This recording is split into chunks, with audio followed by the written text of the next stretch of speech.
Hi gang, Rob here. It is the afternoon of 5 August 2017 and I've got two videos I'm going to post today, and I will link them to each other in the descriptions.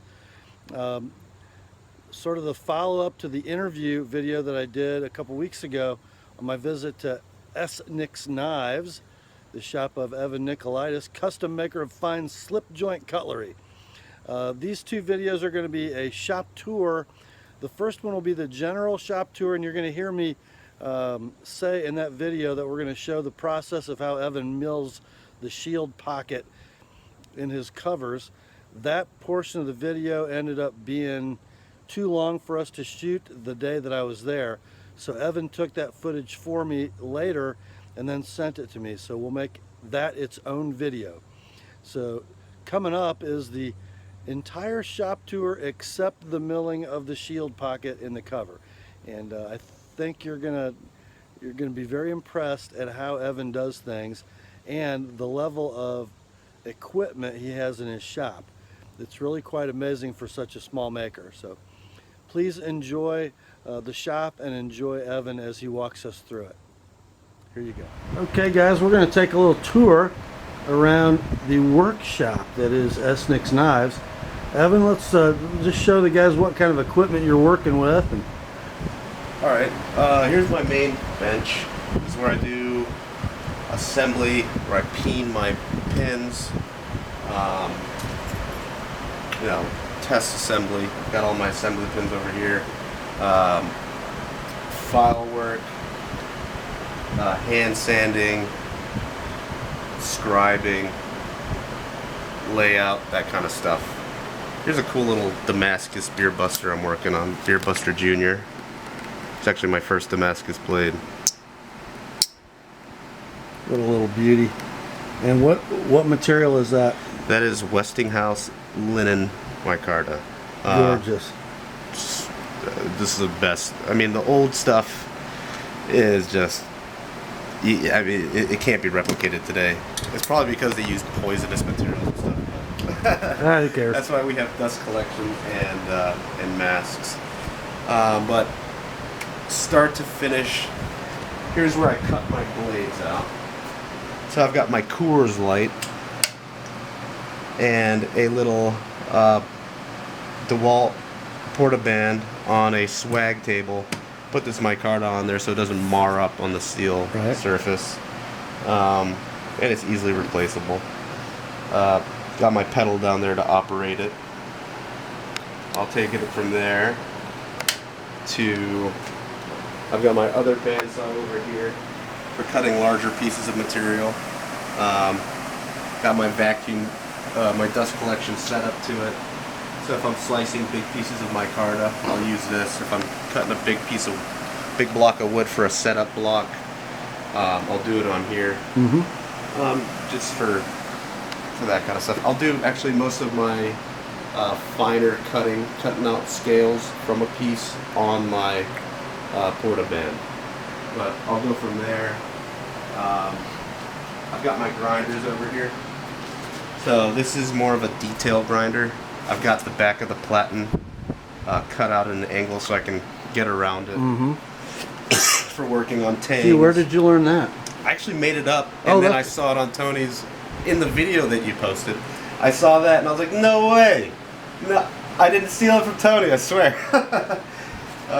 Here's where I grind my blades. I've got this on a single speed, but I've got a variable speed motor coming in. If you notice over here, I've got my treadmill motor hooked up to it. This is a homemade KMG clone. My buddy welded it, welded together the frame. I put it together and fine-tuned it. It works well. You know, warm up for the slow speeds, then you can crank it up. And it works. You know, you can't hog material on it because it's not a powerful motor. And if you had a hamster, you could actually do interval training on the belt. Yep. Then I've got my contact wheel also hooked up to a treadmill motor that I put in this little box with a little variable speed adjuster here. and it works. You know, this is no name grinder that I got on eBay for a couple $100, and I set it up. You know, laid it on its back so that I can get as much work out of the contact wheel as possible. And then I found this little beauty on Craigslist, molten square wheel.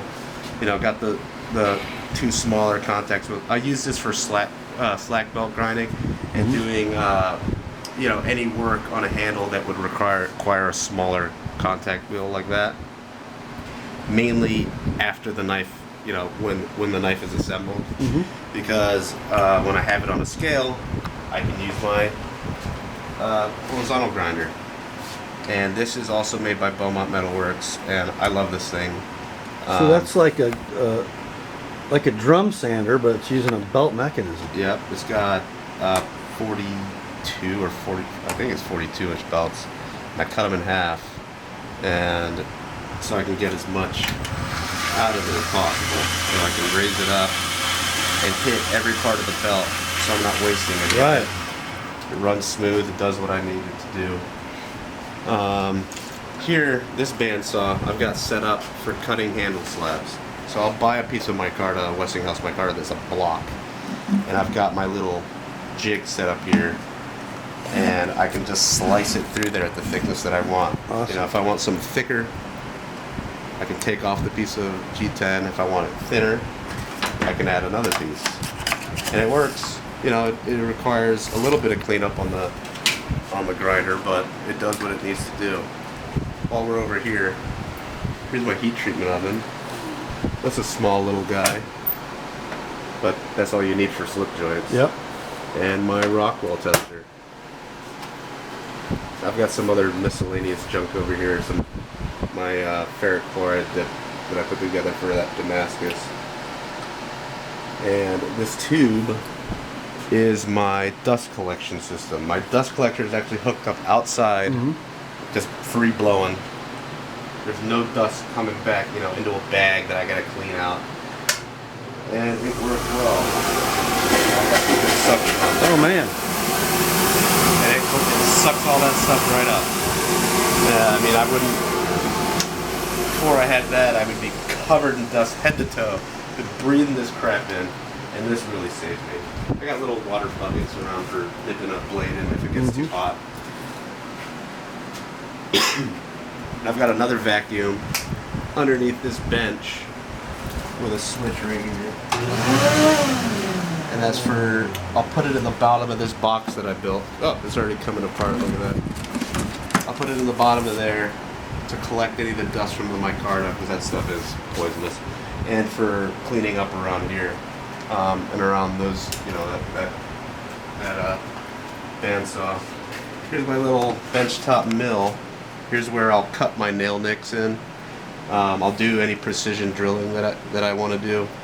I've got a little jig that I set up. You guys will see me use this in a second. And I built this block for doing my mill relief on the liner. So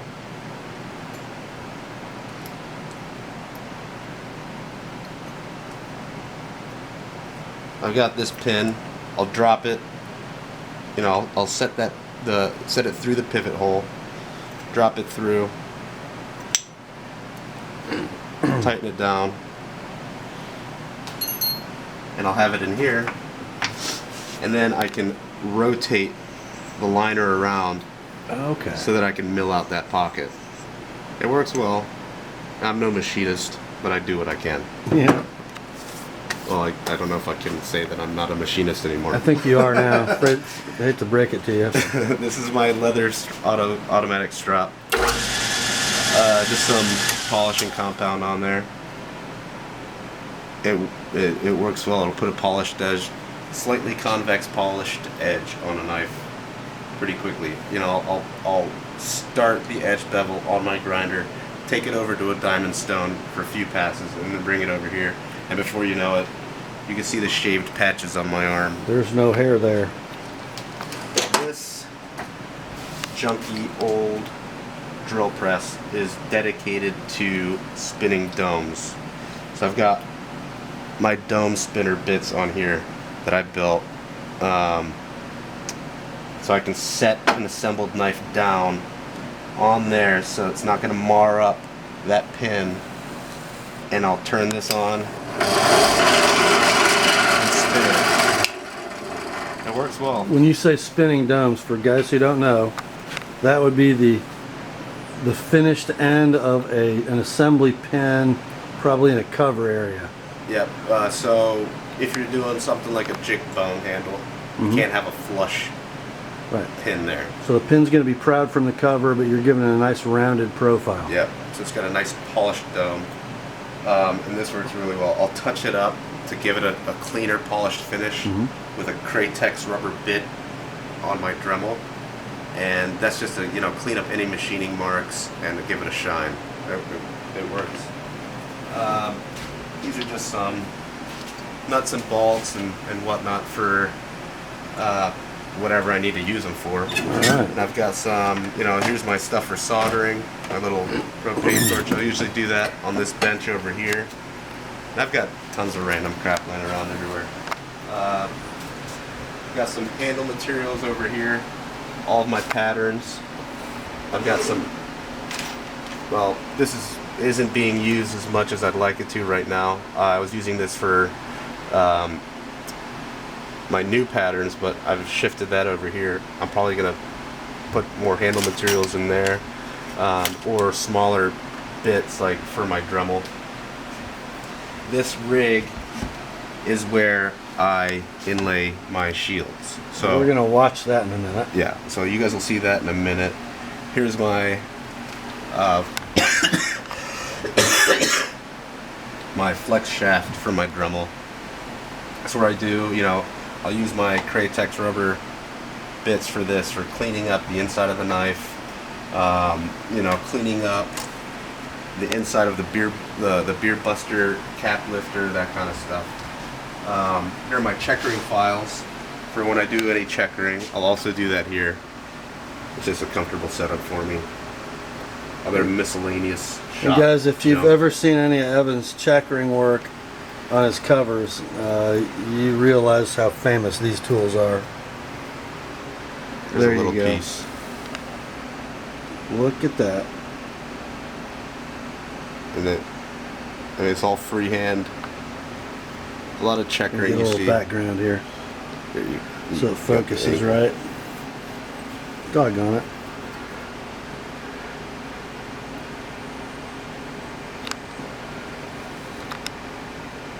There you go.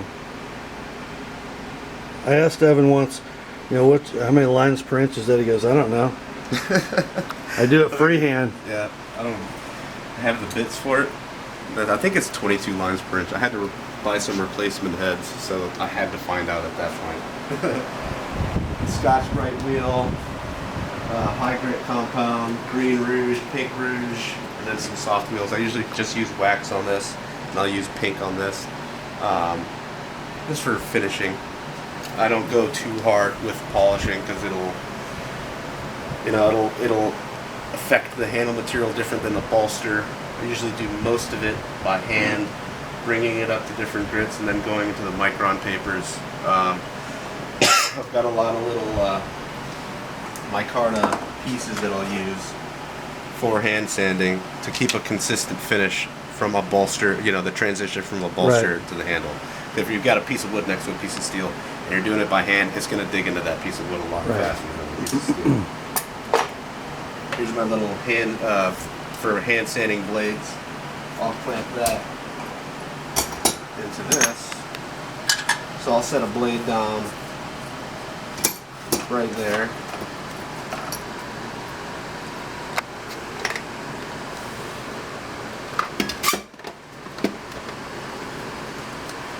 Grab a piece of sandpaper, wrap it around it, and then hand sand it. Obviously after I grind the blade. So you want to see what, I think that pretty much covers it. Yeah, I think so. Oh, here's the new little ultrasonic cleaner I got. I need one of those so it's bad. Great. I can't recommend it enough. You drop a knife in there with a little bit of soap and water. That was my question. Soap and water. And that's it. All the grime will just rise out of it. The first time I used it, I was like, what is going on? It's cool. It works. So what are we going to follow you around as you work on today? I thought it'd be cool to show you how I drill out my holes, how I put my bushing in, you know, the methods that I do it, and then I'm going to show you how I lay out the lines for a shield, and then, you know, set it, and then cut the pocket for it. Oh, so you probably have a CNC or a really advanced pattern system. Yep, I've got automatic chucks, and here's my CNC machine. What? And here's my computer.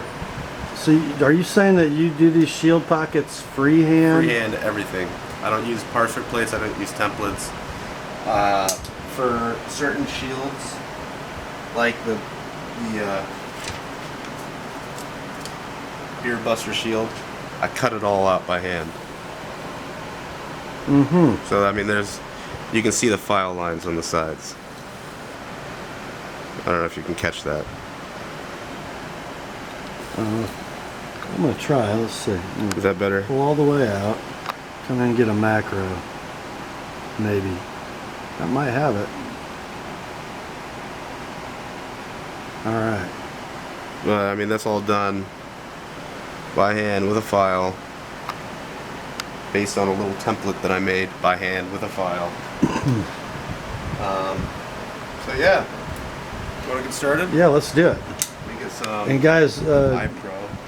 these I think are some of the neatest operations in the way Evan makes knives. The bushing he's talking about, and we think of a Chris Reeves Sebenza in a slip joint. So he's going to assemble this knife down tight with a bushing in a pivot hole, and the height of that bushing is going to control the distance the two halves of that knife are pressed together, and it's going to give the blade perfect action every time. So this is the bushing that you're referring to. This is a bronze bushing, and the blade will rotate around that bushing. So it'll rotate around it. The pin goes through that. The bushing is within 1/1000th of an inch thicker than the blade. Right. That's what my little micrometer setup over there is for. And it will allow the blade to freely rotate around without cinching it down. So you can hammer the crap out of that pivot, blend it in nicely, get it down tight, and it'll still move freely. Awesome. It's, after I started using it, I can't go back. Interesting note. The old dog Tony Bowes uses a bushing in every knife. His son, Reese, who might be on a par with Tony, Yep. does not use a bushing. Yep. It goes to show you what, every knife maker has their preference. Yes, they do. Nobody does the same thing as anybody else. You know, you might use parts, you might do something similar to somebody else, or this or that, or this or that. But I mean, even after being in Tony's shop and learning from him, I still don't do everything that he does. Right. You know, I'll take what he's taught me and adapt it to the way that I work best. So yeah, let's get started. Yeah. Let's do it. Let's go over to the mill. I'll show you that little jig I was talking about.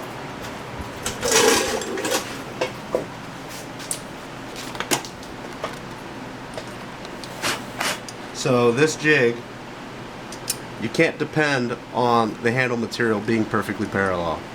So in order to do that, you suspend it upside down on something that is parallel. So you're going to locate to the inside of the liner instead of to the handle material. Exactly. So I'll clamp that down. We got a little piece of G10 so it flexes and holds it down real well. That's nice and tight.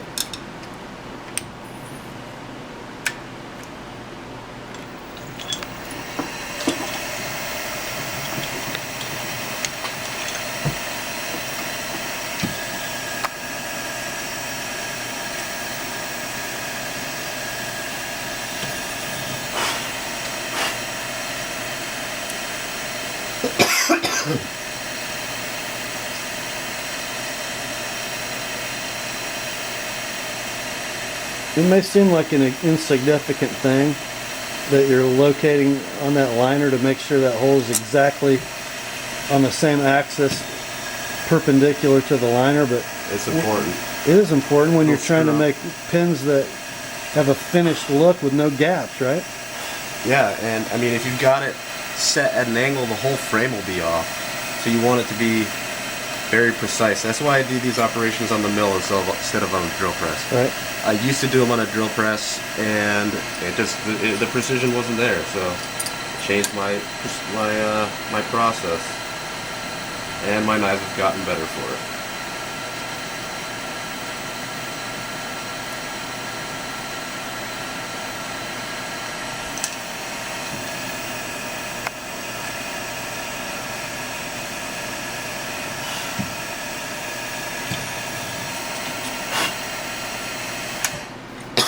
How much do you have invested in that pneumatic chip clearing system? Oh, just a little bit of lung power. Just a little lung power. Turn this off for now. And now I'm gonna clean this up, get it, fit to the liner. I'll have to assemble the knife before I do that. But that just reminded me, I need to drill a hole through the bushing.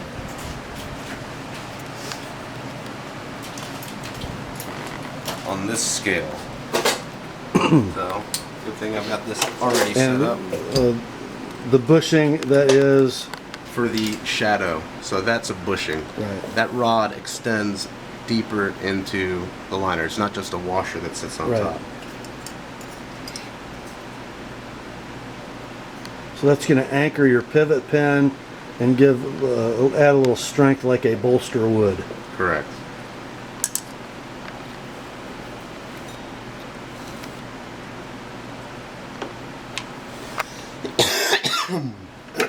Excuse me.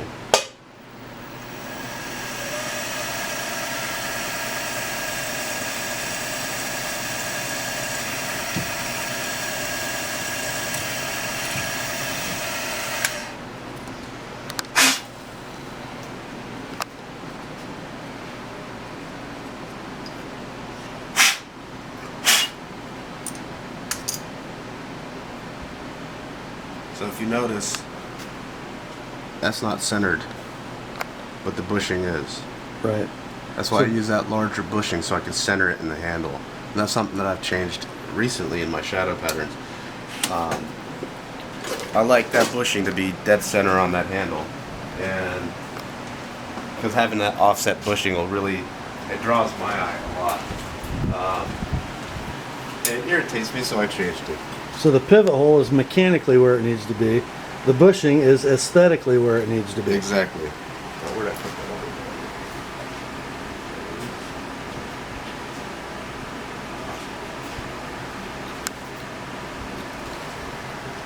So I'm going to take a little bit of this meat off on the bandsaw because it's quicker.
Close as I'm comfortable getting right now. Gotcha.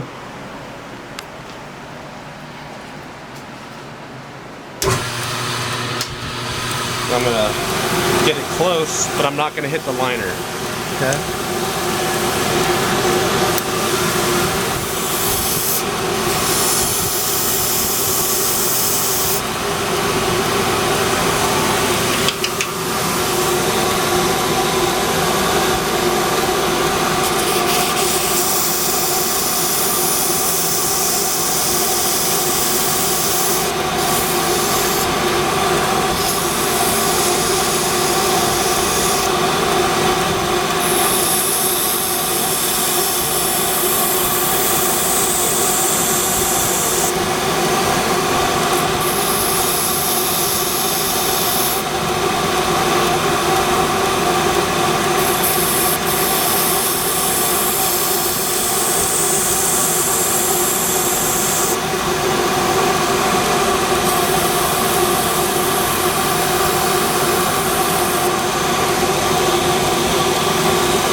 higher grit on there. Go with 220.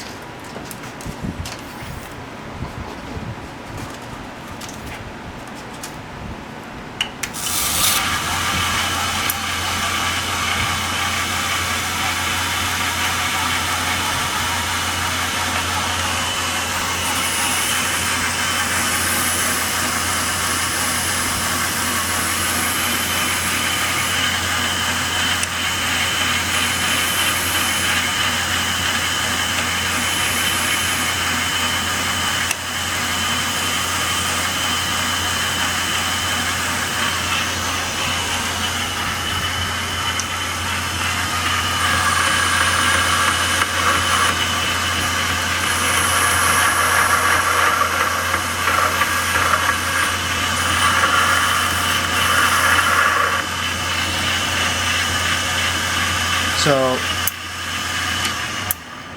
I will bring it to the liner on this side because I'm going to have to clean all of that up post-assembly anyways. Right. After the final assembly, I have to clean that part of it up to get the part of the spring that wraps around on the cap lifter to be flush with the liner. So you want to have to remove as little material as possible at that point. Yeah, but before I put it together, I make sure that they match up. Gotcha.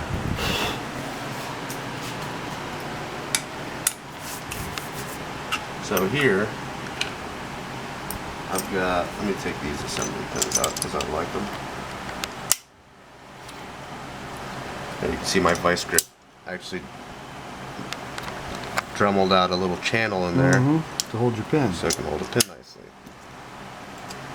Without deforming it.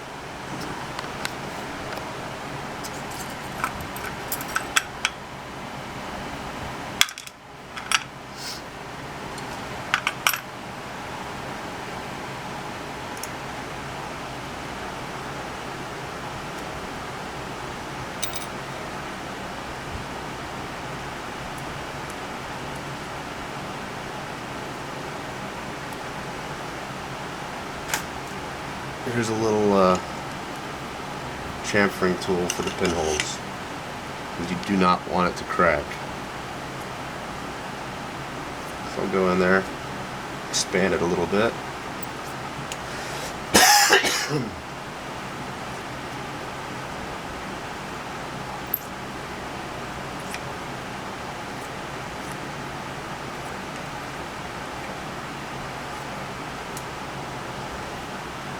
And test this again. Still a bit too tight.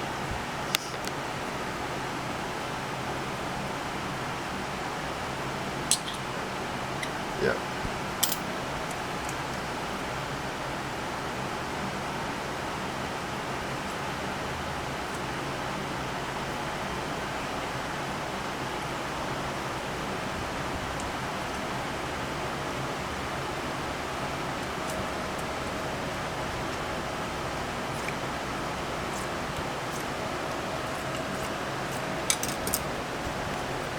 A little different process than screwing your Spyderco together with T6 fasteners, isn't it? Yep. What is the material of those pins? Well, these are broken off drill bits, but I use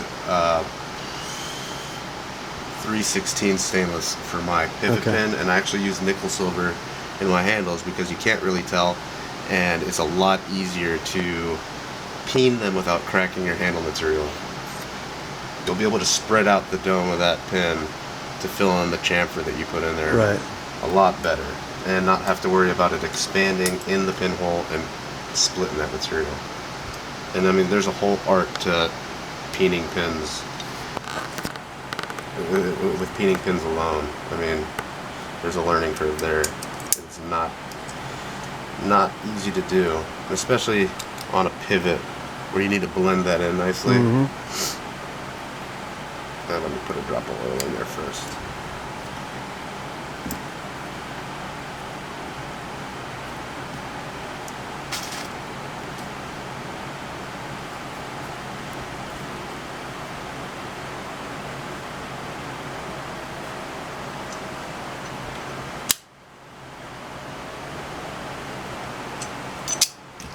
Alright, so we've got it together. Now I'm going to get on the grinder and flush it up so that both sides match. But first, got my pony clamps. This one wraps around the pivot pin so it stays nice and tight. And then I hold this one on the butt. Gotcha. But I'm going to be hitting this top end first.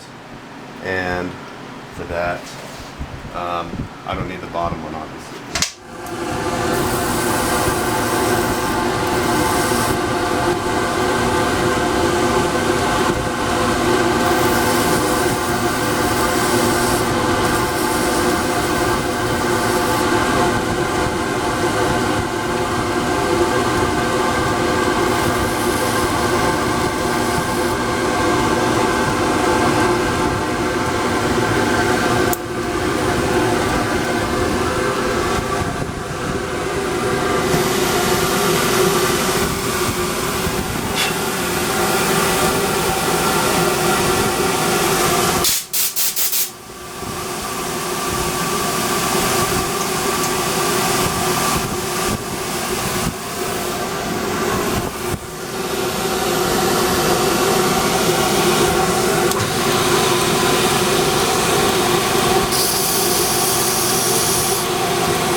That dust collection system works great. Oh yeah.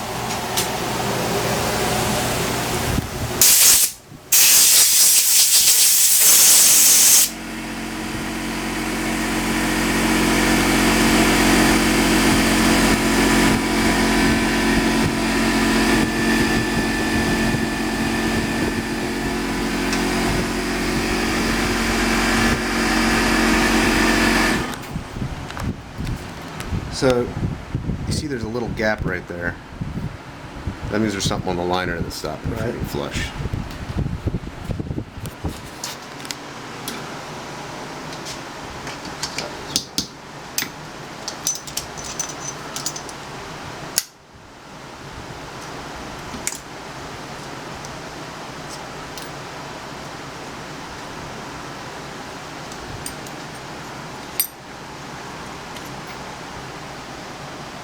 Yep. There's a little bit of a raised burr on there.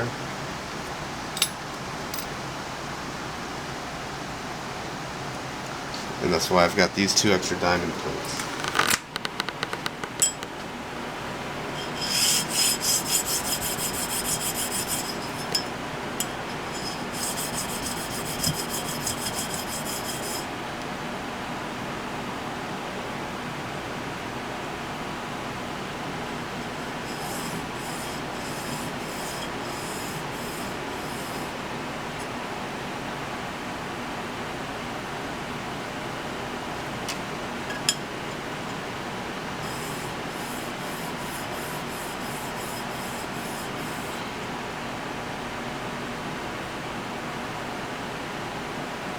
We'll do it.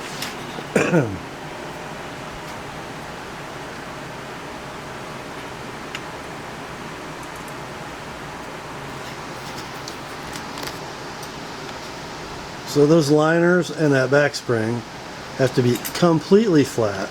Completely flush. Completely flush, no burrs. Yep. I mean, I want it to be to the point where you're looking at the spine of the knife after assembly and you can't tell that the liners and the springs still look different. Right. You want it to look like one piece. Let me get a good shot of that bushing. There is your pivot bushing, guys. All, you know, assembled as it's going to be 1/1000ths taller than the tang of the knife this thick. Yep, 1/1000th or within 1/1000th. If you have it any higher than that, you're going to have blade play, and you want to avoid that.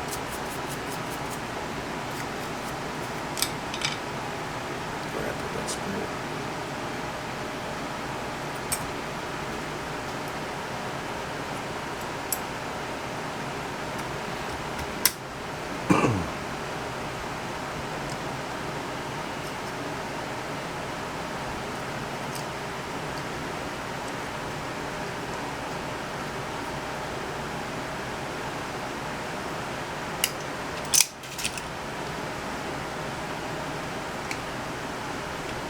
And now you know why there's this notch in my stitty. This is called a stitty. It's a folder maker's anvil. Mm-hmm.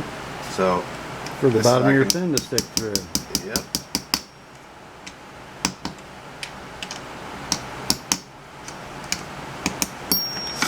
And I'll show you why in a second why I knocked them flat on this side. Okay. And that's part to do with the horizontal grinder.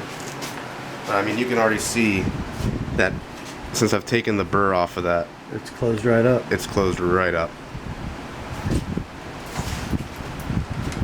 And now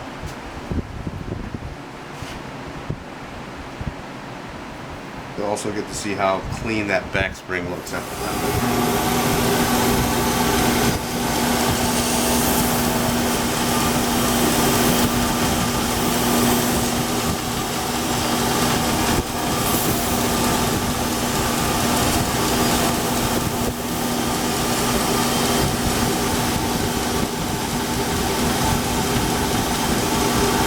That's what I mean by blending it in. Wow. Beautiful. Yeah, you can't tell. I mean, you can see a little bit up here, but the final blending happens post-assembly. Right. So I'll bring it up to 400 grit and then use a worn 400 grit belt on there because if you do anything off of the machine, you're going to take off more of the liner material than the spring, and it's going to show. Right. I used to hit it on the Scotch-Brite wheel, and my liners would pop. You know, you'd be able to see them clearly. And I prefer to have them looking clean like that. Yep.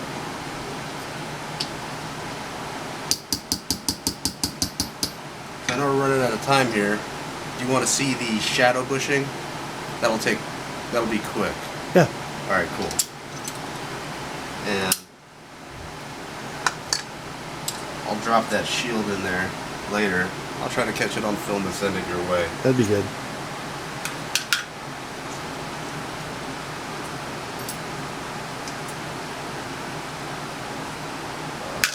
Yeah, alright.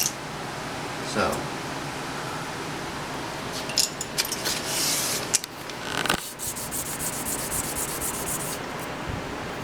clean that up some. Knife maker's friend. Yep.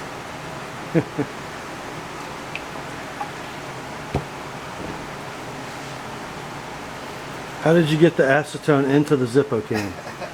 Magic. No, really, how did you? Oh, you pop this top off. You put a funnel in it.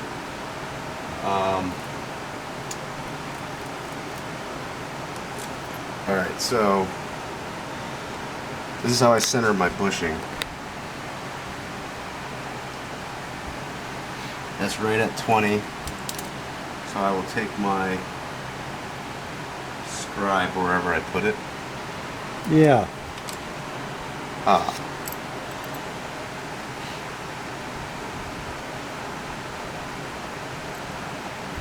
And I will put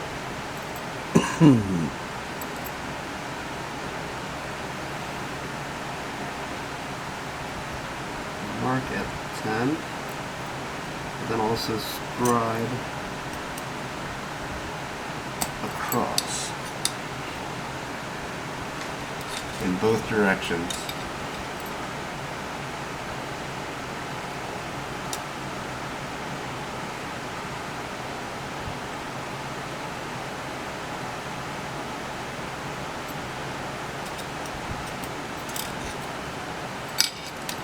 And it's not that easy to see there, so did you catch that? Yep. Scribe line? So I'll color it in with pencil and just wipe it off, And then your scribe line's and black. then they're standing out.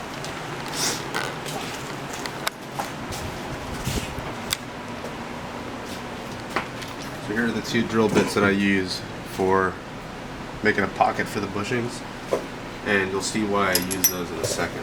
Why I use two different ones.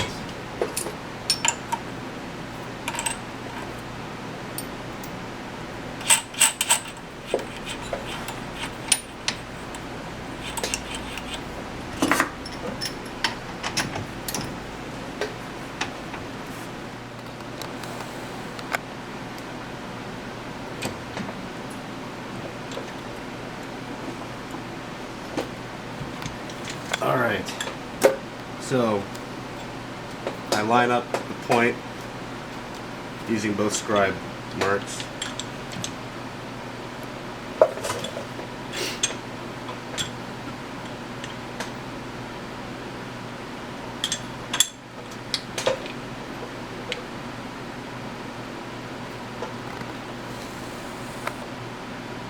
That looks good.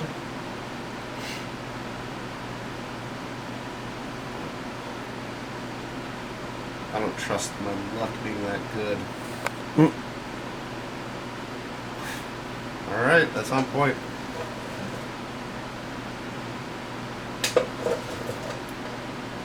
Yeah, wow. Never hit it that fast before.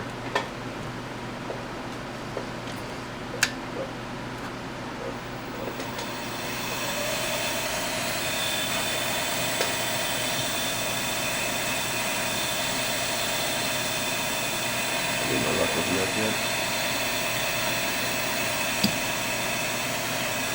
There we go.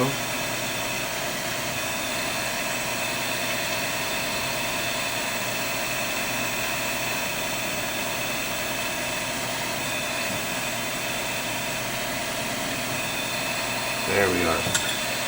I'll do a, drop it down a little bit just to see where that's looking, how that's looking. And then I can...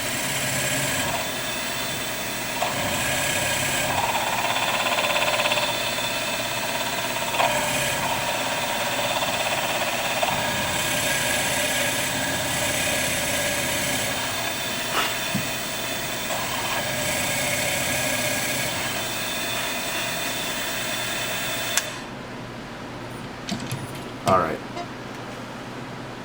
I'm just to that red liner on the inside. I don't want to breach all the way through when I go with this next piece, because if I separate that, when I'm putting that bushing in, there's a chance that they will separate. I don't want to have a gap in there when I'm putting that bushing in. So this is this was a drill bit that was worn, and I cut it off and then I flattened it using my pivot lap, my bushing lap that I've got for flattening out. So you basically made it into an end mill. Yes.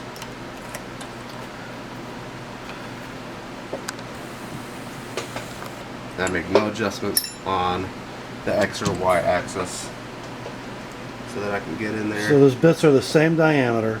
Same. The first one had a standard, standard angle point. This drill bit now is just going to go down and make the bottom of that whole square. Right? Yep.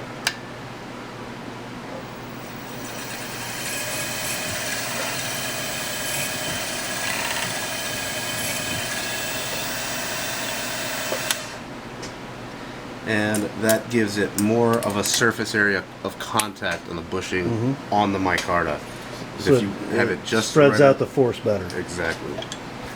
If you just have it contacting around that and going into an angled pocket, the bushing, when you're peening it down, it will dig into that micarta. You want it sitting on a flat shelf.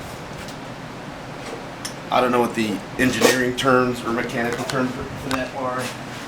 I just know. Well, and over years and generations of use, it's not going to be as effective as a load-bearing feature if you're putting a flat bottom bushing, so to speak, into a chamfered hole. It's going to get loose.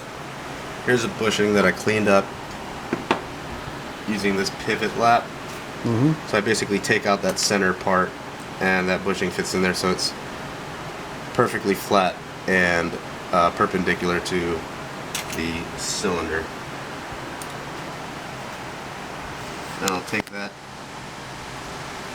set it in there.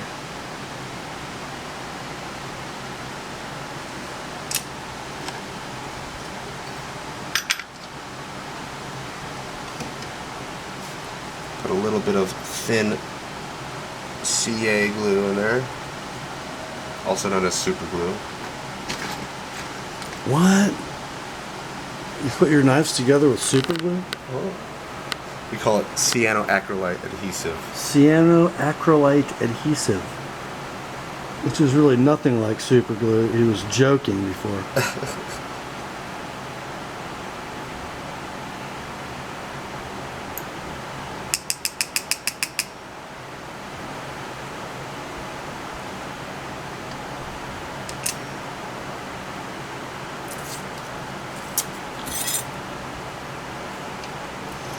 I don't want super glue spreading all over my vise. No.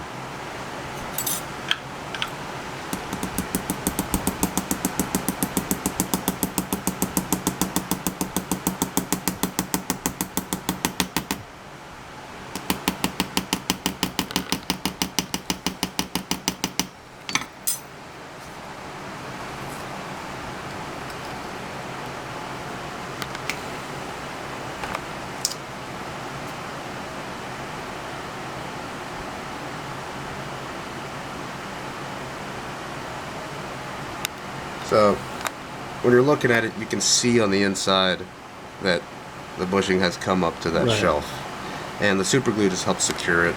There shouldn't be any gaps around this bushing.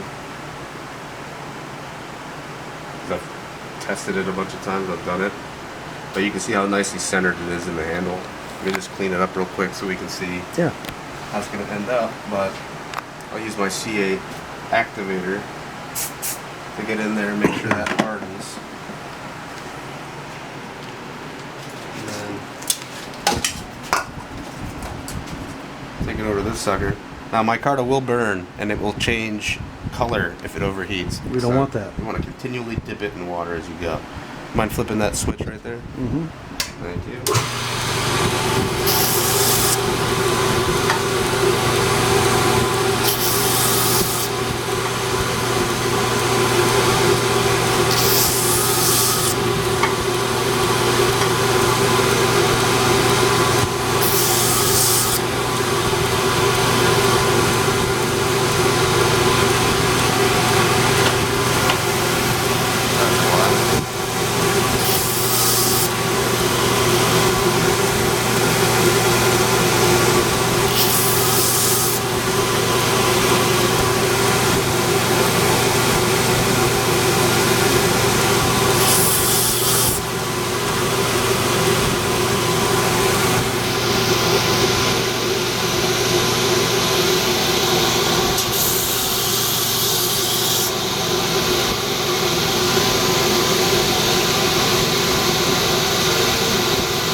We've got a nice Look at that. tight pivot bushing.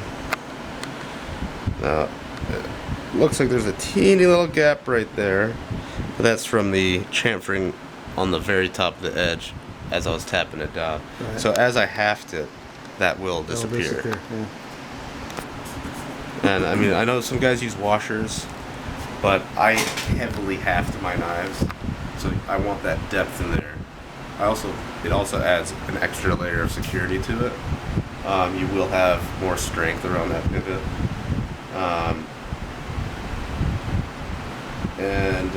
Yeah, it comes really clean finish. Yeah, it sure is. And I'll show you that first one that I busted out with a rag micarta. You can see what I mean by the hafting.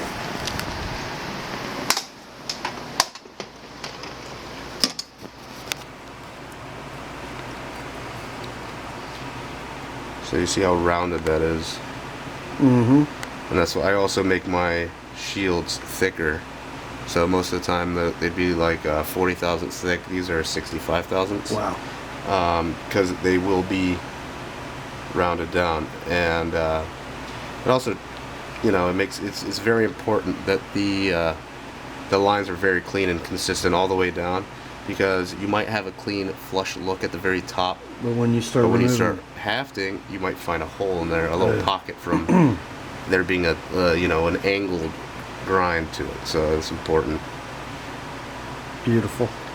And I mean, you can see how hafted that is. It's gotta have a thicker piece in there. Yep, sure does. So, and also there's that spring blending in with the liners. Just beautifully.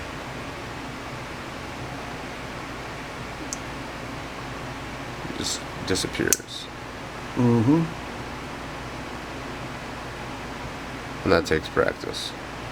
Indeed. Well, Evan, thank you for running us around the shop today. It's great. Guys, we'd love to show you more of this, but our wives are going to kill us if we don't get out of here. I got kids to feed. I know. And put to bed. And I have been told if I'm not back by 6 o'clock, they're going to dinner without me, and I don't think I can make it in 3 minutes. 3 minutes. So I'm going to have to beg. Good to see you, man, and I will see you in a few weeks at the GEC rendezvous. Well, we won't have any work to do. We just get to hang. Just get to have fun. That'll be good. Check out some knives, hang out with good people. Yeah. Maybe have a beer or two. All right, good to see you, man. We'll talk soon. Yeah, nice seeing you. Thanks, guys, for watching that, and please do click on the link in the description for the second part of the tour, the milling of the shield pocket freehand by Evan. It's pretty special how he does it. It'll give you, I think, a great appreciation for why his knives cost what they do. So check that video out. Thanks for watching. Grace to you and peace from God our Father and the Lord Jesus Christ. And remember, the word is sharp.